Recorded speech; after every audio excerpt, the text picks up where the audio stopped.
Good evening, everyone, and welcome to the first in a series of 5 People Schools on the United Nations Sustainable Development Goals and affordable housing in Nova Scotia. My name is Pauline McIntosh, and with a team of people who are also in the room tonight, I will be helping to facilitate this People School, and we are very much looking forward to the conversation that we're going to have. Before we go any further, I will introduce my co-facilitator, Nancy O'Regan. Nancy, can you give a wave? Good evening, everyone. Thanks, Nancy. We also have Catherine Irving in the room with us this evening. Catherine is our lead in terms of documentation of our People Schools. She'll be behind the scenes taking notes as the conversation unfolds. And I would also like to welcome Christine Saunier from the Canadian Centre for Policy Alternatives, who's here with us as a resource person this evening. Welcome, Christine. And finally, I would like to say that Brian Lazuri is our lead communications person, and he too will be working behind the scenes to ensure that the flow of this evening's People School goes very well. Without saying anything else, I would like to acknowledge that we are gathered this evening in Mi'kma'ki, the ancestral and unceded territory of the Mi'kmaq people. We are incredibly grateful for the peace and friendship treaties, and we give respect to the land and the people who came before us. And in our work, our intention is always to proceed in a spirit of truth and reconciliation.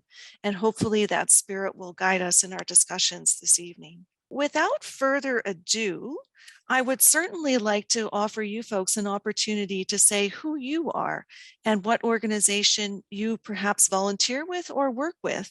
Or if you're just here as a very interested and concerned citizen, please feel free to note that in chat as well. So I'll give you a couple of moments or a couple of seconds just to type that into chat, and we will take a look at who's here. And I think we've got too many people. Thankfully, we've got 45 people in the room, which is fantastic. We probably have too many to go through individual introductions, but please know that we will be looking to see who's with us this evening, and you're all most welcome to be here. Nancy, I'll turn it over to you for a moment. Great, thanks, Pauline. Welcome, everyone. Nice to see so many familiar faces that folks that we've met throughout the Build Together project and the work we've been doing in housing. So it's nice for all of you to be with us this evening. If you'd like to take a moment now, for anyone who would like to edit your name on Zoom and to indicate preferred pronouns, you can do that by clicking on the top right-hand corner of your screen and scrolling down to rename and enter those pronouns if you wish.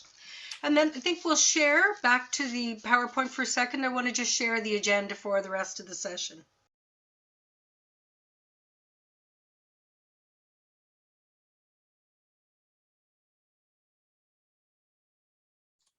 Okay, when I'm finished just chatting about the agenda for the evening, Pauline's going to talk a little bit about what a People School is, a bit of what that tradition is about, and also a bit about what a People School process is.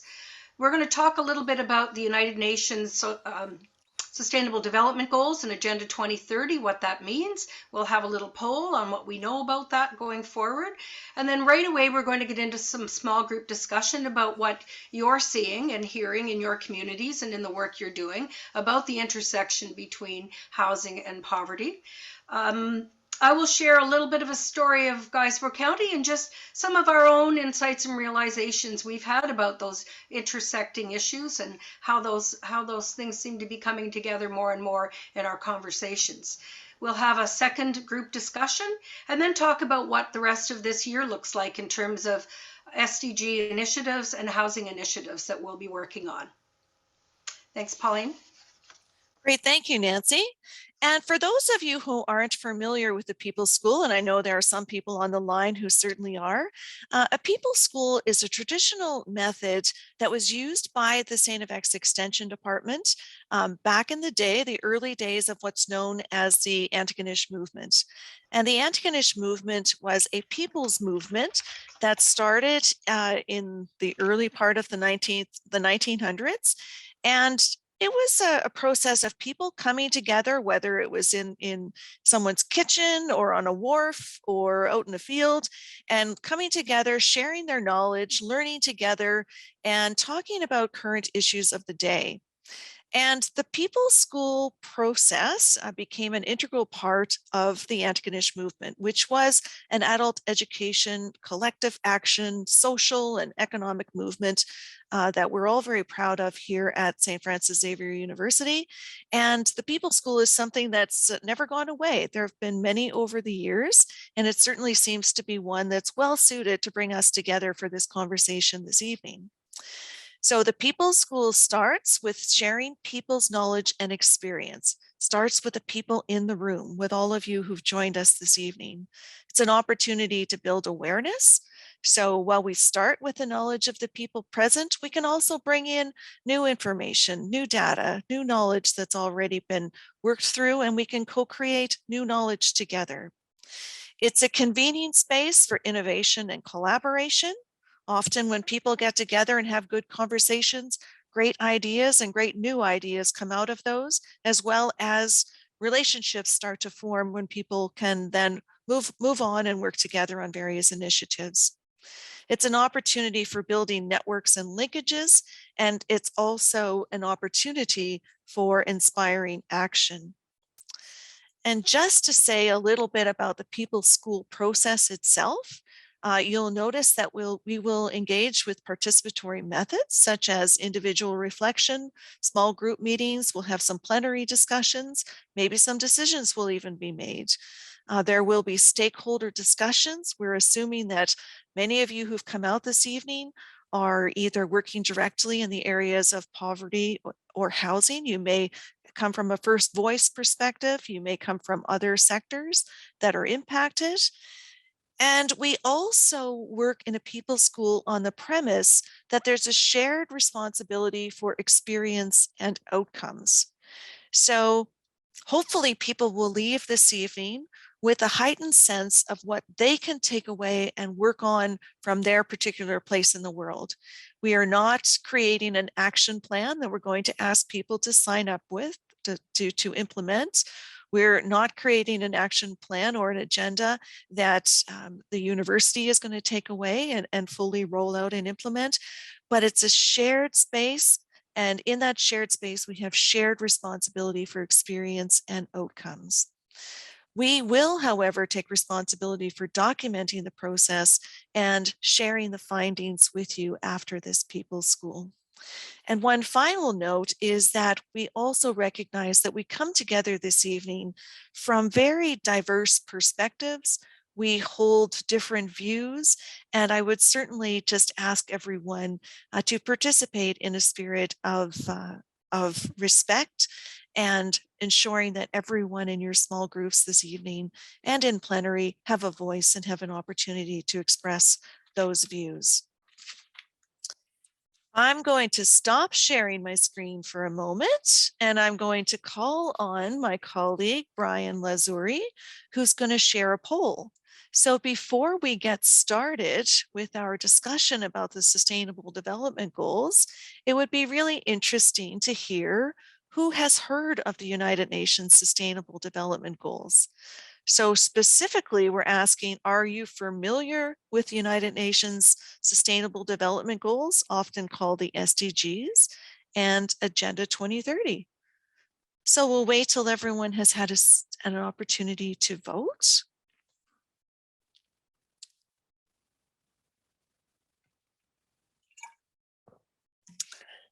The ticker is climbing. We've got 80% of people who've participated. We're up to 82. I think we're getting there. 90%. I feel like an auctioneer here all of a sudden. Perhaps not a very good one, but one nonetheless. Okay, I think we've got about 92%. So it's interesting that we've got over half, but just by 1%. Over half of the people in the room are familiar with the United Nations SDGs, and 49% have indicated that they are not familiar. So that's a great opportunity for some peer learning and sharing this evening as we go forward. Okay, there's a great video that I've found. It's only 5 minutes long, and the perspectives in the video may not appeal to everyone, but this video is really strong in terms of it starts with a really good solid introduction of what the United Nations Sustainable Development Goals are, what's their intended purpose, where we are with them today, and does a really nice wrap up of where we could be going forward. What are the SDGs? In 2015, world leaders from 193 countries agreed the Sustainable Development Goals, or SDGs, the world's new action plan for the next 15 years to eradicate extreme poverty and hunger, fight inequality, tackle climate change and achieve sustainable development for all. The SDGs follow the Millennium Development Goals, or MDGs, agreed in 2000 in a global coordinated attempt to tackle development issues. As a result, the number of people living in extreme poverty has declined by more than half compared to 1990. More girls and boys go to primary school than ever before, and far more people have access to water and essential medicines. But progress of the MDGs has been mixed. Today, over 800 million people still live in extreme poverty. They are also most vulnerable to the increasing impacts from climate change and environmental degradation.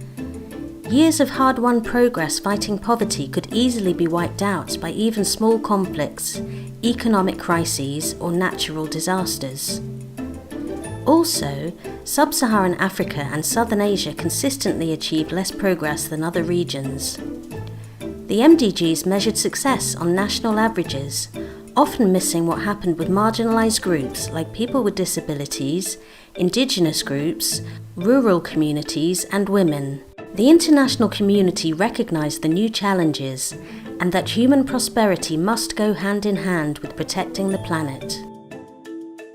After a 3-year participatory process, world leaders finally adopted 17 Sustainable Development Goals. So what are these goals for? They are end poverty for all, freedom from hunger, health and well-being, quality of education, gender equality, clean water and sanitation, sustainable energy for all, decent work and economic development, innovation and resilient infrastructure, reducing inequalities, sustainable cities and communities, sustainable consumption and production, action on climate change, healthy oceans, sustainable ecosystems, peace and justice, global partnerships. There are 4 underlying principles that come with the SDGs and that are transformational in the way we work on development in the future. Firstly, the SDGs are universal. They apply to every country, rich and poor, north and south, developed and developing. They recognise that global challenges like tackling climate change and changing models of development require global solutions. Domestic policies that look at these issues in one country will have an impact on other parts of the world, so we need to coordinate. Secondly, they integrate all dimensions of sustainability: economic development, social progress and environmental protection. For example, they tell us to grow enough food for all without destroying the soil or overusing water, to develop our economies without increasing inequality, or to produce enough electricity for all without pumping more CO2 into the atmosphere. This is similar to what Pope Francis says in his encyclical. We are faced not with 2 separate crises, one environmental and the other social, but rather with one complex crisis, which is both social and environmental. Strategies for a solution demand an integrated approach to combating poverty, restoring dignity to the excluded, and at the same time protecting nature.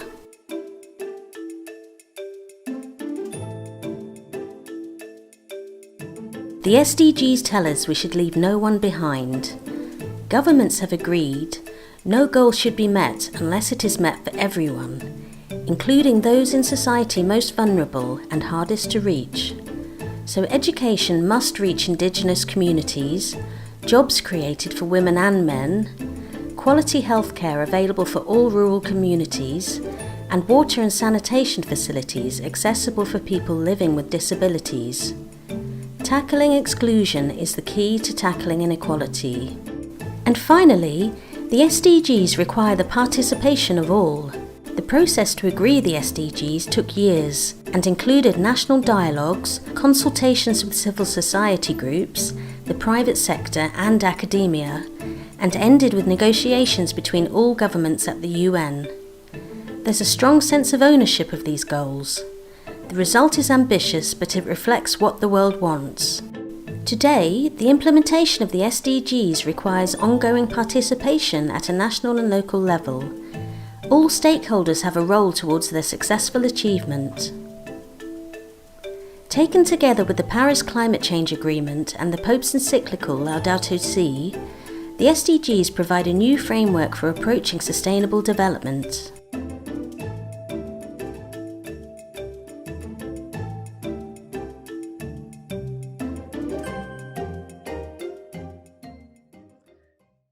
Okay, so that's a particular video that shares a particular perspective on the Sustainable Development Goals. It does highlight what the 17 Sustainable Development Goals are quite nicely and succinctly, and I think communicates a spirit of what is intended to inform the Sustainable Development Goals and what it is hoped that the Sustainable Development Goals will achieve. Another part of the Sustainable Development Goals that's really important is Agenda 2030. And Agenda 2030 is really a commitment to ensure that no one is left behind. So as we strive to create a world that is balanced in terms of economic, social, and environmental justice and sustainability, that we ensure that those conditions exist for all in our world. And we could probably have a very, very fulsome conversation here this evening, just in this large group, about those Sustainable Development Goals and what that means. But in order to ensure that everyone has an opportunity to speak and to share their perspective and their story, I think we're going to open now with our first small group discussion. And I believe that Catherine, our colleague, has posted a small group discussion question in chat. And we would certainly like to hear some of the highlights from your small group discussions. If you could ensure that your group offers some of the key highlights of your discussion in response to this first question, which is, what are you seeing in your work in the community housing sector that demonstrates the impact of poverty on housing and vice versa? So where are you seeing the intersection between poverty and housing, affordable housing, community housing, which of course includes nonprofit housing? So where are you seeing an intersection between those two? I think we'll start by hearing some of the highlights of the conversation that you had in your small groups, and then we'll invite Christine to offer some of her insights and thoughts as well. So let's start with Group 7. Is there anyone from Group 7 who'd like to offer some of the insights or the key points from your discussion? Feel free to open your mic and just take the floor. Hate to break it to you, Pauline, but most of us probably have no idea which group we were in. Oh dear. Oh my gosh. You know what? That's happened to me too. So no worries. So let's just start. Is there a scribe out there who's willing to go and ready to tell us a little bit about the conversation? Oh, Please, Shauna, okay. I see Shauna's hand up. Okay, we'll start with Shauna and then we'll go to Lisa. Hi, Shauna, welcome. Hi, good to be here. Thank you. Nice to see you. Nice to see you.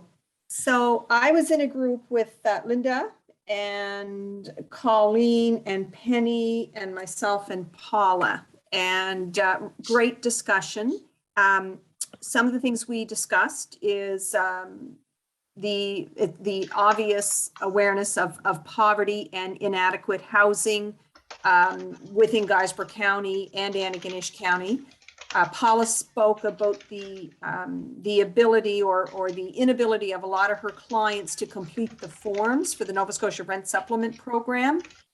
Very difficult, very time consuming to complete, and most of the people that need to complete those forms are relying on agencies to complete them, and that's really slowing down the process.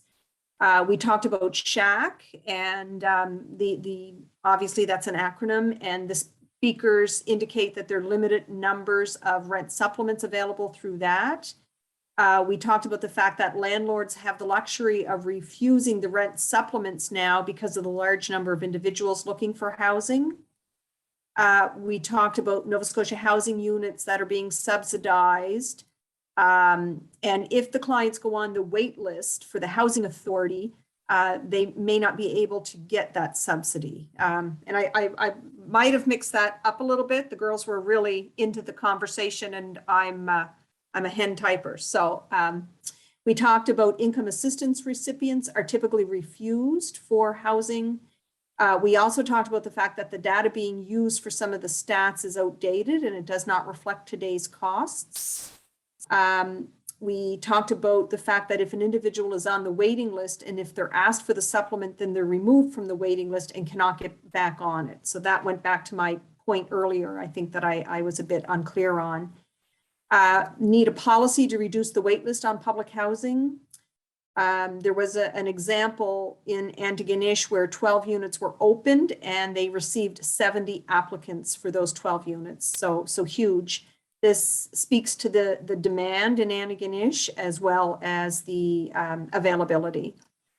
It was also talked about from the Antigonish perspective that students have monopolized the market for housing.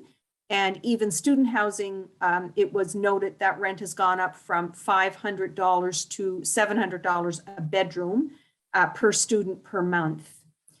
We had a perspective from the South Shore, and what she talked about is the pressure there is from short-term rentals.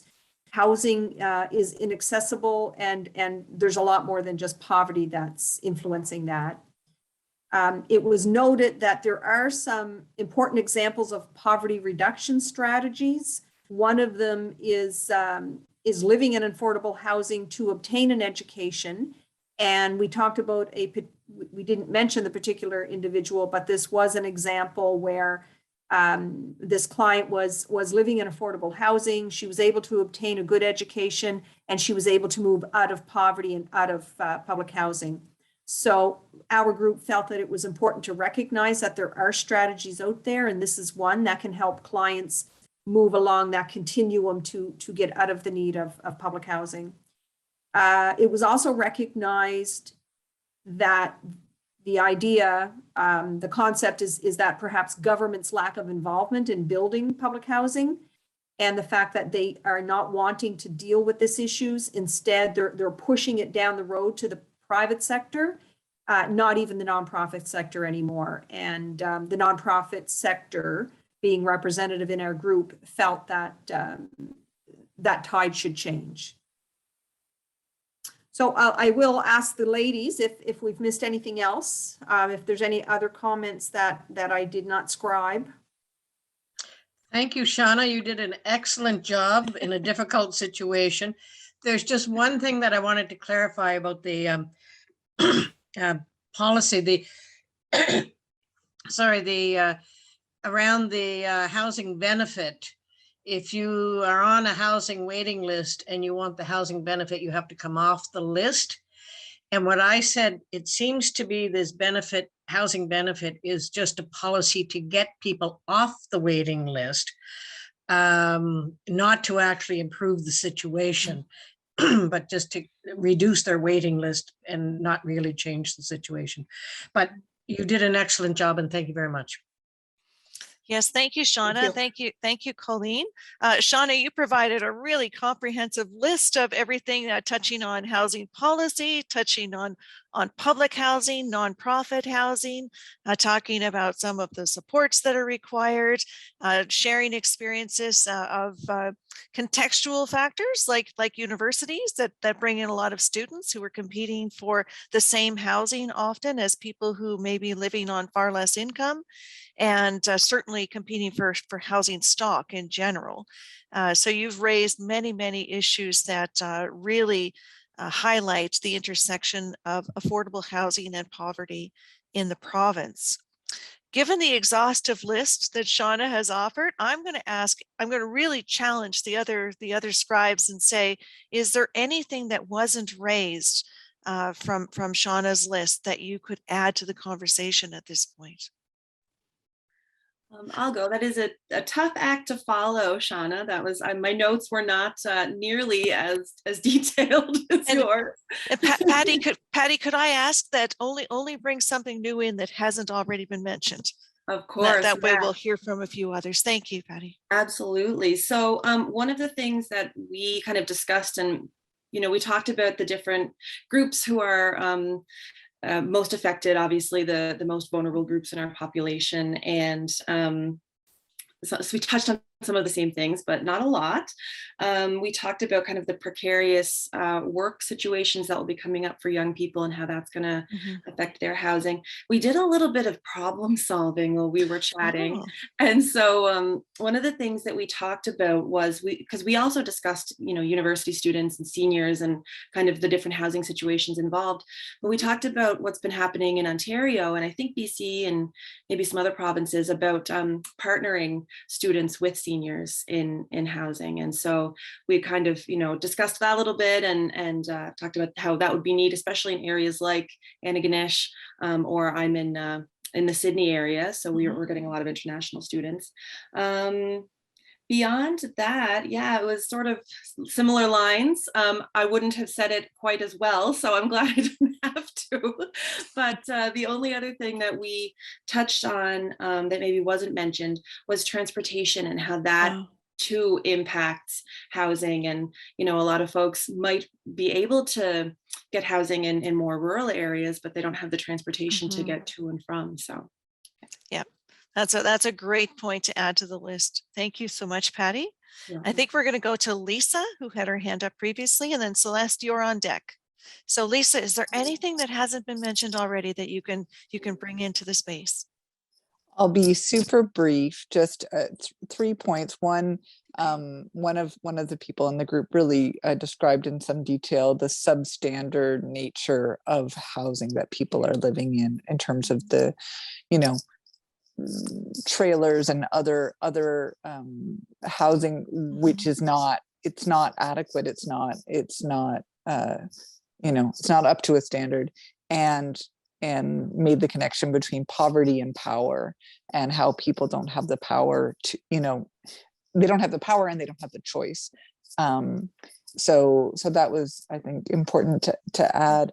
Another participant in the group talked about the increased demand on housing because of COVID, because of, maybe people who were working elsewhere retreating home, and then just like the fact that everybody was home more. And so there was like increased demand for space. So leading to increased prices for housing. We had Janet Sim with us from Northwood, which has done affordable housing, non-market development. And she talked about the cost of builds and how many of the government programs and supports that are available are still really tailored for private sector developers who are looking for some help to make their finances work, knowing that in the long run that those affordability commitments are short term and they'll make the money, after 20 years. And then last point is just the expense of moving, like how many people who are at relatively lower income are actually being forced to move and how expensive that is. People give up their they give up their furniture, they have to rent a storage unit, they have to pay for help. It's just an incredibly expensive process. And often the people who are going through it and are set back by it are relatively lower income. Yeah, absolutely. So great points that you've added to the list, Lisa. Talking about some of the places where people are living simply aren't inhabitable. That they shouldn't be there. We talked about inequitable access to programs to create housing. Favoring the private sector, it seems. And many other issues that we can bring to the table. Celeste, you had your hand up, and I'm going to give you a minute or two to speak. And then I want to turn it over to Christine to offer some of the insights that she has garnered from, a great deal of in-depth consideration of this issue. So Celeste, do you want to go ahead? We spoke about much of what others did as well, but a couple of the key themes that, in addition, is we talked about the whole definition of affordable housing. And for those that are getting into the private sector, that are getting into housing development, are the formulas that are being used are based on things that are not attainable for the average person. So what may be affordable, the example that was used was Bayers Road, based on an average median income of 90K, and people living, the average person doesn't make that kind of money living in communities. So it's real problematic in the way that the funding formulas are being allocated to private developers for private development. So that's a huge issue. We also talked about the, because of the increased cost of housing and its impact on other issues, such as what Lisa pointed out around energy poverty, as well as food insecurity, people are being forced to actually forfeit other parts of their quality of life to have to pay for rent. So they're going without nutritious food, they're going without heat, they're going without medications. And the other part, I guess the third part, that in addition to the public waiting lists, I've spoken with landlords, the private landlords, that have never seen wait lists in the way that they've seen them in, like, they got 10, 12 phone calls a day that they're getting, people desperate for housing. And what is happening is a population group that has historically been very hard to house, or are people with mental health and addictions, or people with a criminal record. And so they're being completely overlooked. I mean, people who are renting out, they don't stand a chance to get a rental unit, because nobody wants to have a hard to house tenant. And, Okay. and it, yeah. Great, thanks, Celeste. You've certainly brought more points into the conversation. So we see many intersections happening here between affordable housing and poverty. Christine, what are your thoughts on some of the things that you're hearing, both in plenary here as well as in the small groups you joined? Well, what I'm hearing, of course, confirms what some of the data is telling us. But what I'm also struck by is how the official lines and what some of the data tells us isn't really reflected in what's happening right now. And that, that this is not anecdotal, that we're hearing it so much that government can't turn away from it. And, they brought in the rent cap, which was in response to that outpouring of stories where, again, they could not do it, even though they had said they would never do it. And I think, I'm taking away. So what I'll say is this. I mean, I think, and it was Lisa that said power. What I'm hearing is that how we are at a place where that relationship between landlord and tenant, which is a power relationship, has so favored the landlord, to a point where, when we are thinking about the Housing for All report and what our question was, which is, how do we ensure there's housing for everyone in Nova Scotia, and not just any housing? As somebody said, let's define what affordable is. Safe housing, quality housing, accessible housing, supported housing, adequate housing. Right now, the power relationship is so stark. It's all in the landlords and owners' favors, where people are not getting access to even basics. The stories that you're sharing around Nova Scotia Power turning off power, even though people are paying their bills. How is that happening? People, going without actual water because they're living in RVs that don't have water or electricity. We're not anywhere near even just basic rights, never mind universal housing for all. There is what your stories are telling us is how much people who would have had difficulties facing discrimination, is what I'm hearing, prior to this market are out of luck now for sure. So people on income assistance, people who would be facing any kind of stigma, the few accessible housing available, nobody's really looking at that. The other thing that I'm hearing about that relationship is there's very little enforcement of even the rights that exist. There's certainly no proactive enforcement. And so that's something that we highlighted is the best policies are the ones that are actually with the regulations and the enforcement underneath them. And what you're telling us is what we said, which is we need much more of that. And then the other side of what I'm hearing, of course, is this idea that if we just create more housing, somehow magically we're going to meet the demand. The demand is so high, but especially for those who will never find housing in the market. I think what really strikes me from all these stories is that there's not a recognition at the level of government of the scope and scale of the investments that are needed in nonprofit. Like that, the solutions that are needed were when we were building tens of thousands of nonprofit cooperative housing. And we're hearing about 200 here or there, or, there's a big apartment building going up that, as somebody pointed out, is going to be 80% of market. People can't afford the market. So 80% of market, people can't afford the market. We need it outside of the market. And in fact, median income for renters is actually only $40,000 in our province. Okay. Let's be aware of how some are using data in a way that is not reflecting what's actually happening and what's actually the realities in our community in terms of what income people have access to. So the work issue was raised, income assistance being too low.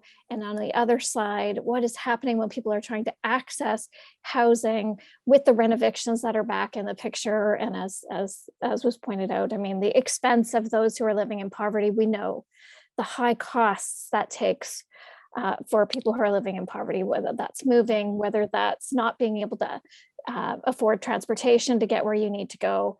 And we can't even be asking those questions right now. People are just so desperate to have any roof over their heads. So it's really struck me how much these stories, we need to continue to tell them, because they're not anecdotal. There's just too many of them for anybody to say. But that's anecdote. It's really striking to hear. I was in a couple of rooms and similar stories, and you've all shared similar stories across the province. And so. Great. Okay. Thanks, Christine. So it's really, interesting to add your perspective as someone who's studied these issues and has a really good, solid, research-based understanding of these numbers and what it means in terms of its impact on policy and whether or not policies are enforceable and actually have legs beneath them to stand upon. Talking about stories, I'm going to turn the floor over to Nancy O'Regan at the moment, my colleague and co-facilitator.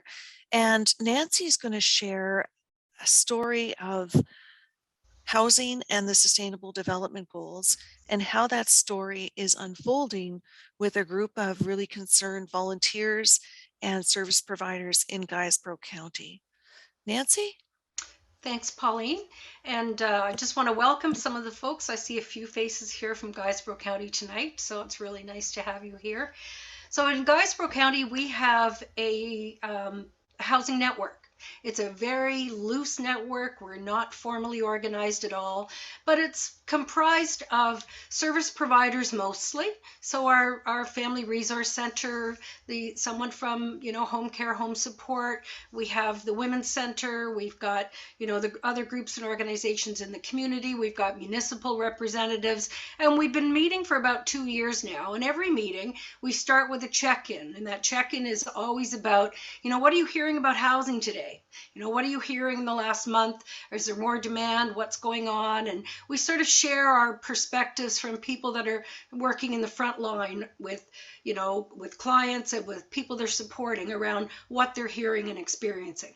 So we've been doing this for about 2 years. And, at the same time, we're doing a research project. We're trying to gather really good information on landlords and our rental inventory. We've been looking at what's happening in the real estate market and trying to get a good sense of what the factors are that are pressuring housing in our county.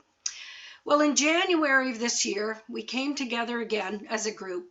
And when we did our check-in round, we weren't talking about housing. We were talking about food security, and we were talking about poverty, and we were talking about the impacts that this last couple of years have had on people, but most recently, the latest COVID lockdowns. So we were hearing about parents who now had children home all the time, were running out of food and groceries. We're used to those kids being in school and getting breakfast programs, so their food budgets were being pressured, their heating costs were going up, and all of a sudden, housing took on a bit more of a complexity than we were traditionally viewing. We've been talking about housing in a bit of a silo, thinking, well, we're going to figure out who needs it, and we're going to, go about trying to get some. And then all of a sudden, the conversation broadened and deepened, and we really started to see this is way bigger. We were looking at our StatsCan data and seeing, the population and understanding their income levels. We know that female single-led families were certainly well over the 30% affordable rate. Half or more of our seniors are living in housing that would be considered, being in housing need. But all of a sudden, everything just sort of came into a bit of focus for us, that it's more than housing. And so as a group, we decided we would take some action in our community. We wrote, my co-chair, Mary Desmond, and I wrote a letter to the editor in the local journal, local newspaper, and talked about, yes, we're a housing network, but here's what we're hearing. And here's the pressures that your neighbors are feeling and facing. And here's what's going on in our community that's deeper than just about housing.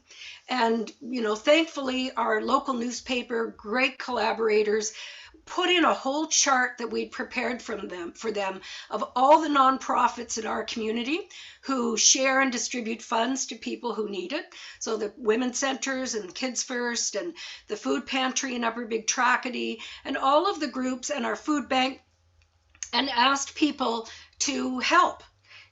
To understand that we have a bit more of a crisis going on right now, and to just do what they could about that. And, we're just starting to see the feedback from that now. I spoke to my co-chair, Mary Desmond, earlier today. She received food gift cards, some funds from the Women's Center. She received a cash donation from our local DCS office. She's received, more ongoing funding from Culture and Heritage, and has filled up the food pantry. And that's just one of the groups. So we feel like there's probably been a bit of impact. It's not huge, but more importantly, I think for us has been just this sense of insight that our issue is not singular, that it is crossing over racism, and it's crossing over, age and gender lines and different areas of where we live, and really starting to see the issue of housing a bit more broadly for us. Luckily, I'm working on the SDG project with Pauline. And so, the gears are turning, and I'm thinking this really is what that intersection looks like when we start to see the way that these issues connect and are connected to each other. And I just want to show you a quick slide. Pauline, if you could share a screen. Dorothy, glad to see you here tonight. But our Community Health Board just recently released some data, and we've been sharing this infographic everywhere that we can. And it's called Connecting the Dots, the connection between poverty and food security. Pauline, if you wouldn't mind moving to the next slide. What we were really happy to see here is that in looking at all the factors that impact poverty, we're seeing housing as part of that. And we're seeing that all of those other issues are more connected now. And I think it's really helping us to think about going forward, how do we do this work so that we're looking at all of these issues together and that we're crossing across those silos a bit and connecting with groups that may not look like housing groups, but they are groups that are working on this similar issue, and that maybe if we work better together, we can certainly, make some more progress. So I was really sort of pleased to have an opportunity, and thank you, Pauline, just to share our little story. And just ask Christine if you would jump in again, and if you've got anything else you want to offer around, anywhere where you've seen that, or just some thoughts about how we move forward. Even this last slide here, for us, we didn't know that, where our poverty rate was. We now can say when we talk to people, it's 25.5% of our population. That's, 1 in 4 people are living in poverty. For us to be able to be clear about that and know that that's real and know who those people are now, strengthens our lobbying and our advocacy around this issue. Thanks, Pauline. Thank you, Nancy. I think that story really illuminates for us and takes to a very local level what we're hearing and seeing through the United Nations Sustainable Development Goals. And Christine, I'd certainly open the floor to you at this time if you would like to comment on the story that Nancy shared and just how it highlights those intersections and influences the roles of local organizations who are, going to great strides to compensate or make up for what our systems are not providing our people. Sure, and maybe since I see somebody asking who I am, I don't think we've ever actually introduced who I am. So maybe I'll just take a second to say that I'm the Nova Scotia director of the Canadian Centre for Policy Alternatives, which is a policy research institute across the country. We have a number of offices. And in terms of housing, we collaborated with, I think, 40 plus organizations across the province and released a report in May of last year on called Housing for All. Which gave the government 95 recommendations around how to solve the problem. Of course, we've prioritized how to break that down, and we're looking for things in the budget, but that's a whole other conversation. So I'm a political scientist, and when I hear power, I think, yeah, that's where it is. And what we've seen in the story that was just shared is that what we've talked about, and one of the other things that we've published as a social policy framework, is that you need that intersectional approach every time that you think about an issue. And in housing and poverty, I mean, what we know about poverty, where are the higher poverty rates? What can we understand about the root causes of those?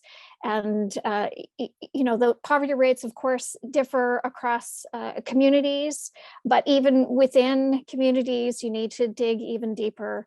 We know that the higher poverty rates are with African Nova Scotian communities, with, as Nancy said, single parent families, especially female lone parent families. We know there are higher poverty rates for those who are facing, who are new immigrants to Nova Scotia, especially those who are facing discrimination based on race.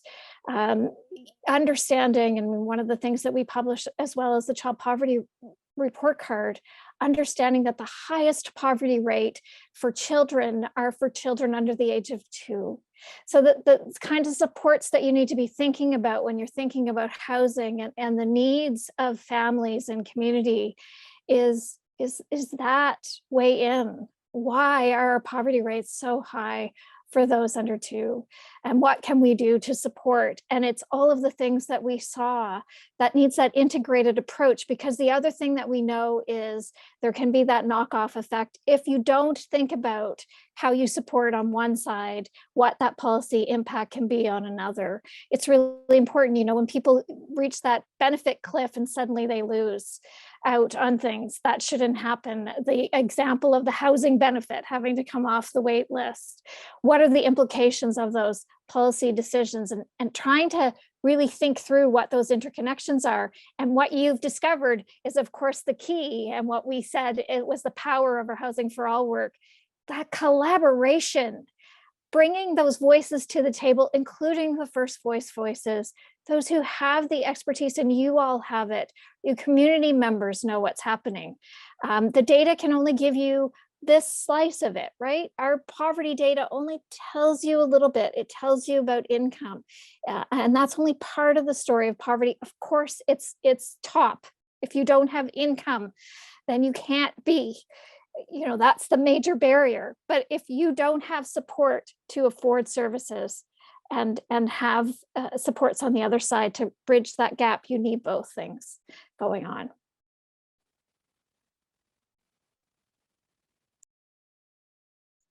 Thank you so much, Christine, for offering your perspective. And let me apologize for not giving you a proper introduction at the beginning of the session. Even though we've been doing Zoom for 2 years now, there's so many moving parts to remember. And I think that the greatest force is we're always cognizant of how much time we're taking. So I apologize. I missed that step completely. I'm really glad that someone was able to point that out and you were given an opportunity to say who you were. So thank you for that. Now, before we go any further, we want to give you folks an opportunity to get back into small groups. And we have 2 more discussion questions for you. And they are, how are these intersecting issues, poverty and housing, being addressed in your community? We know that there's a ton of great work happening out there to address these issues at the community level. We know that that's not necessarily that policy and the larger systems in which we live are not addressing some of these issues, and we know that people are taking care of that. So we know that that's out there. We know that that good work is happening. We want to acknowledge that. We also know that there is more that could be done. So we'd like to hear your thoughts on what could happen in your community to ensure that no one is left behind. Again, thinking about the United Nations Sustainable Development Goals and Agenda 2030, that really challenges us to ensure that no one is left behind. So please feel free to think at the local level, but you don't have to stay there. What could be happening at the policy level that could really lead to some positive systems change that to address this intersection between housing, affordable housing, and poverty? How do we create systems change and really substantive change that will not just put a Band-Aid on this issue, but what can we be working on that could actually provide a sustainable and positive way forward in terms of addressing housing and poverty? Great, welcome back, everyone. I know these discussion groups could probably go on all night, and there's lots of rich conversation happening. Just going to ask you to share now one insight, one aha, something that really stood out for you. And you could either do that by putting up your hand or turning over your mic. If you're not comfortable sharing it here, please pop something in the chat. Just, you know, something that really stood out for you or was an insight or an aha moment.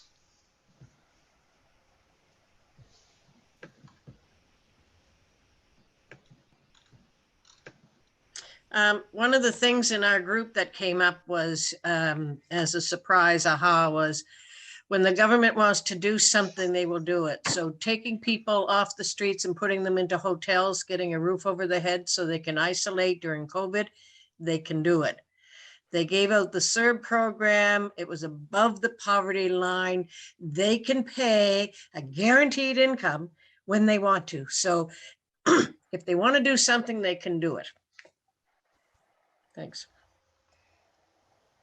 Another piece that came out of that, I was also in Colleen's group, was we were looking at policy change around evictions and how an individual condemning a building and how the ramifications around that when an individual doesn't have a place for the tenants or whomever, and those policy pieces. So we are looking at the need for a policy change around that. And Colleen or others in the group, feel free to jump in if I'm not doing this justice.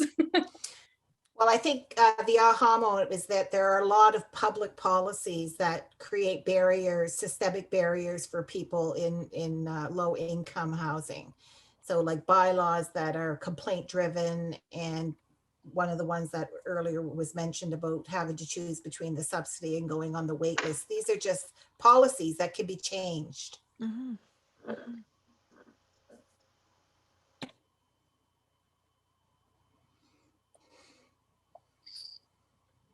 I'm not Anyone sure else? that I've had too many aha moments, because it's all stuff that I've been hearing in the past year of being on the board, and then in the past few weeks of taking over this position. So there's really not too much that's new, but maybe the one aha moment I have is that there are so many people in this meeting that are trying to make a change. So that makes me feel a little bit better. It doesn't make me feel like, you know, it's a pointless fight, so, or that I'm doing it on my own. So that's a bonus for me. Great, thanks, April, and welcome to this big community of folks that care about housing. Thank you. I see Peter has his hand up. Oh, great, Peter. On this, if there was an aha moment for me, it was that the government is putting a lot of effort into supporting the commercial aspect of housing as opposed to cooperative or not-for-profit affordable housing. And the scope of the problem, I'm not sure that that is the best approach. It may be the quickest at day one of the problem, but I don't think it's the best long-term approach at this point. And it sounds like they should be focusing more resources into community, not-for-profit, co-op type housing, which will be here long-term, supported long-term perhaps, but at least can be done on a cost recovery basis as opposed to profit-making one. Profit-making may not be the best solution. It's part of the solution because people will build housing and some will be able to afford it. But affordable, appropriate housing is the requirement, and that is unlikely to deliver what is needed. Thank you. Nancy, we've got a comment in chat as well from Jordan McDonald. And Jordan is saying they had a very diverse chat. Some aha moments were renovation of closed schools into housing, the need to support nonprofit organizations to help prepare projects and compete with the private sector and private sector timelines to access government funding to tackle support. And I see heads nodding. That's a big one to increase our capacity as nonprofit organizations to compete in these funding programs. Also the role of media in shaping public and political opinion. And there's a role for letter writing. And Celeste, thank you, Jordan, for those great comments. And Celeste has mentioned nonprofit housing is more likely to provide wraparound supportive programs also, more so than the private developers do. So some great aha moments there. That's great, thanks. Anyone else have any other comments they want to add? I just Go ahead, Penny.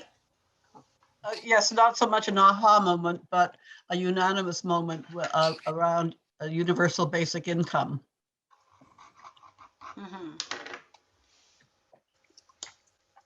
Absolutely. We had a conversation in the town of Canso last night, and that came up as well, that community is asking their MP for a pilot project to happen in this province, and are really lobbying around our MP around that need for a guaranteed income. And as we learned during COVID, that it did make a difference, but it's nowhere near enough, and certainly not widespread enough an initiative. Thank you.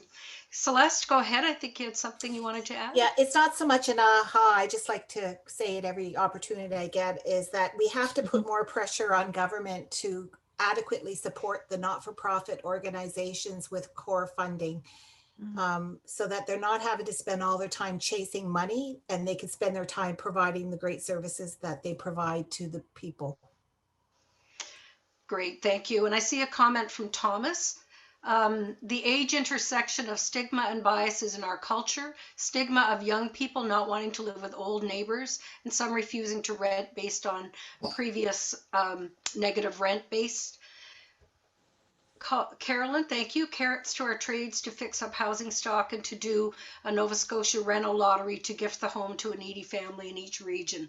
Well, those are great ideas. You know, we haven't really brought the trades really into this conversation much, and we've been thinking in our local area it's really important to start getting some of those folks in. You know, they're trying to keep up with all the renovations in the building, but maybe some of those types of programs where we're giving people incentives to do that work would be really helpful. Celeste, do you want to just add to what you mean there by NSCC student programs? You mean using the students to do renovation work? And also builds. There's some communities in Canada that actually have partnerships with community colleges in the trades that part of their placement is actually to build not-for-profit housing. Yeah, and then all the community colleges, I think, also still have service learning programs where those students are given an opportunity to meet learning outcomes and connect with not-for-profit groups. So those are really beneficial relationships. Lisa, so you have to go, but thank you for joining us. Nancy, I wonder if Christine has any comments on some of the aha moments that that we've heard. I mean, I'll comment on the one that is the elephant in the room around the political will. And we just had a budget, and we could have seen in that budget increases to what we know works, income assistance programs. So just on that note, I saw the most recent data on income on the market basket measure for Nova Scotia for 2020. Right? This was a time when the economy was shut down. We were deep in the pandemic, worst recession since the 1930s.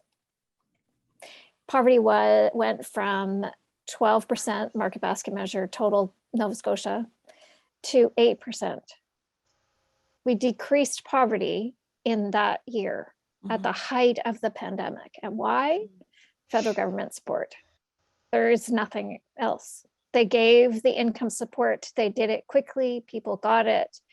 That's the only way that you can actually move the needle on poverty.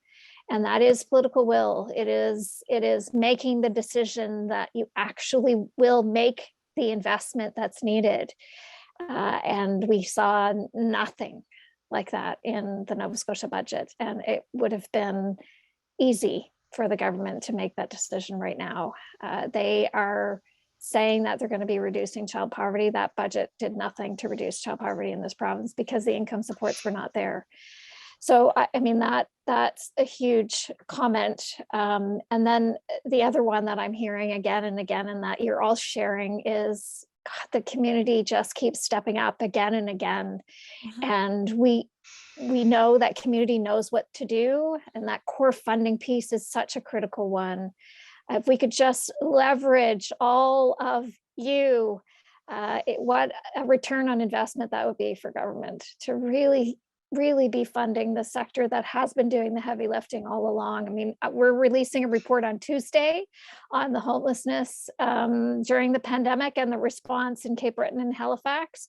And it's incredible to see how the community did respond so quickly in trying to figure out what to do during a pandemic. And we need to learn those lessons. And you're all telling us that the government hasn't learned them. And we need to keep teaching them what those lessons are. Those are the two things that kind of struck me as I was listening to all the stories being told and what work is actually happening on the ground. And I thank you all for your work. Thank you, Christine. I think you've really brought it home. And Nancy, thank you for facilitating that feedback session. I feel like in this 2-hour people school, we don't have nearly enough time to delve into the depth of the various points that are being raised. And I think that if we were to have more time, we could draw a stronger and greater connections between the work that communities step in and do, the work that needs to be done for systems change, and looking at how we can create sustainable solutions to the need for housing in our province. I do hope that some of what we've heard tonight around the United Nations Sustainable Development Goals and Agenda 2030 has resonated with you.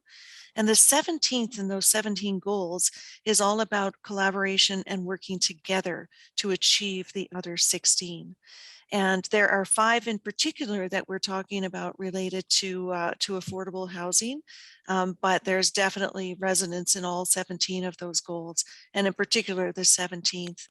And before we just go into our closing piece for tonight, Brian, I wonder if I could ask you to launch a second poll to get a sense of whether people are feeling more familiar with the United Nations Sustainable Development Goals and Agenda 2030 than they were when they entered the space tonight.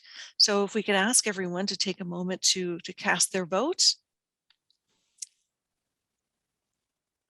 I see the numbers are coming in. We have 37 people still on the call, which is also fantastic given that it's almost 8:30 at night after what I'm sure was a long work day for many. We've got 81% of the people in the room who have voted. It's rising to 87%. And I think it's safe to say at this point that the greatest votes have been cast in the area of people feeling somewhat familiar with the United Nations Sustainable Development Goals and Agenda 2030. And if anything, I hope that we have introduced or reintroduced this framework to you as one that hopefully we can situate ourselves in. We're doing our work locally and on the ground for the most part and in our province, but just to let people know that there is a global effort to address the issue of poverty and certainly how it intersects with housing and many other elements that that either enable or don't enable people to achieve a good quality of life in our world. So we'll leave it there on the Sustainable Development Goals for tonight in the poll. Thank you so much for letting us know your thoughts on that. I want to take just the final minute or two that we've got here to let you know what else we have planned in terms of the work that we're doing around the Sustainable Development Goals and affordable housing in the province. I'm just going to get this screen caught up here. We'll do a little swap and we'll move this forward.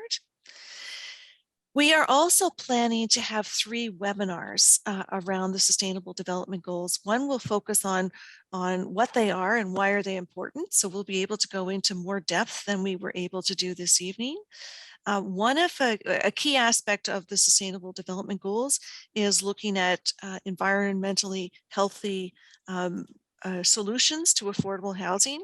And the Federation of Canadian Municipalities has a funding program that's very closely aligned with that. So we're hoping to have a webinar that will expose people to that program and hear from some people who have had the experience of applying for that funding to share their insights and their experience doing so. And finally, we will have a webinar around community planning and the Sustainable Development Goals. I hope that you will all come and join us for those. They will be in a webinar format rather than a people school. And they will be 1 hour in length, so they may be a little more accessible to some folks. We are also planning to have 4 additional people schools. So tonight was the first in a series of 5, and we will be looking at environmental sustainability and affordable housing, and that aligns with affordable and clean energy, goal number 7. We'll be looking at the role of municipalities, and we see that as aligning with goal number 11, sustainable cities and communities. We, of course, will need to talk about health outcomes in affordable housing, and that aligns very nicely with goal number 3, good health and well-being. And we will certainly have a People's School on diversity, equity, inclusion, and decolonization as it relates to affordable housing. And this, of course, relates to goal number 10 around reduced inequalities. I want to tell you very quickly, I know our time is running out, about another project that we are very involved in, and that is Build Together 2, strengthening the community housing sector in Nova Scotia. And I heard several comments this evening that talked about the need for more investment in this area. So community housing is comprised of nonprofit housing, which includes cooperative housing for the most part. And we did a whole year's worth of work in 2021 that included 4 province-wide engagement sessions to hear about what kind of work is happening in the community housing sector, where capacity and assets exist, where they need to be built, and many, many other things. And we did hear some values loudly and clearly throughout that year-long piece of work, that we need to provide more space and more opportunity for underrepresented groups to not only inform what happens next, but to be decision makers in what happens next as it relates to supporting the community housing sector. So we are planning to have a series of 20 sharing circles with underrepresented groups. We'll be doing some governance planning. And I should say this is all toward the creation of a Nova Scotia nonprofit housing association. So we'll be working on building a sustainable business plan for such an organization, doing some strategic thinking and partnering. And we're looking at now having a conference of Nova Scotia nonprofit housing providers, probably in the autumn, probably in September. So you'll hear a lot that's happening related to Build Together 2 that happens alongside our work on the affordable housing and the United Nations Sustainable Development Goals. So by virtue of signing up for these webinars, you'll hear lots more about the work that we're doing in the next little while. In that same Microsoft Forms link that you've been using all evening, questions 4 to 7 relate to your assessment of this People's School as both an opportunity for learning and sharing, and hopefully co-creating some new knowledge with others who've been participating. So we'd really appreciate it if you could take a couple of minutes and just complete that form and hit submit at the end. I will say that we will be processing the findings, the insights that you've shared in those Microsoft forms, as well as what you've shared in the plenary sessions and comments that were shared on chat. We will put a package together. It may appear in the form of a thematic brief around affordable housing and poverty, and we're going to get that back to you and publish that on our website as well. And finally, if you haven't already signed up to be part of our contact list for the work that we are doing here at St. FX in partnership with others related to strengthening the community housing sector, I would certainly encourage you to visit this link, and I'm sure Catherine will post that in the chat. And please feel free to sign up to receive our ongoing communications in this regard. It's 2 minutes after closing time, so I apologize for that. Before we close completely, I want to extend my thanks to my co-facilitator, Nancy O'Regan, for being here this evening, to Catherine Irving for her great work and documentation that Catherine always does for us, to Brian Lazuri for his communications support and monitoring the polls and whatnot here this evening. And I would like to thank Christine Saunier for taking not only in 2 hours of her time, but certainly time in preparation for joining us this evening, and for making time in her really, really busy schedule, especially in a budget week. to be here with us. And we really are so appreciative, not only of your time, Christine, but of the insights that you brought to our conversation and how you were so handily able to contextualize and pull from the conversation what you were hearing in terms of what's really important and how we can hopefully affect positive change in a systematic way going forward. So thank you for that. And finally, thank you to all of you for joining us. This is absolutely fabulous that we've had, close to 50 people start with us this evening and more than 30 with us 2 hours later. So really appreciate your time to be here for this discussion.